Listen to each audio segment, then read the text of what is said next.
Janasena fail అయినప్పుడు own చేసుకోలేదు, success అయినప్పుడు ఓన్ చేసుకుంటా అంటే కలవదు కదా.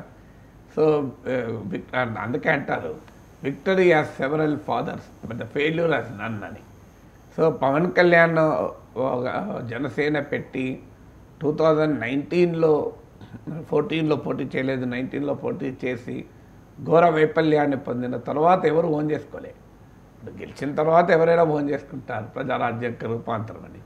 దానికి ఆన్సర్ ఏముండాలంటే అసలు ప్రజారాజ్యాన్ని ఎందుకు కాంగ్రెస్లో కలిపారు. ఇప్పటివరకు చిరంజీవి దానికి వివరణ ఇవ్వలే. ఏ కారణాల రీత్యా, ఏ అవసరాల రీత్యా ప్రజారాజ్యాన్ని అంత అద్భుతమైన ప్రయోగం అది. ఆంధ్రప్రదేశ్ రాజకీయాల్లో ఒక థర్డ్ పొలిటికల్ ఫోర్స్ అంత ఫోర్స్ఫుల్గా ఎమర్జ్ కావడం మామూలు విషయం కాదు. మీకు 18 సీట్లు నాకు గుర్తున్నంత వరకు, 18 అందులో 71 లక్షల ఓట్లు నాకు గుర్తున్నంత వరకు, 71 lakhs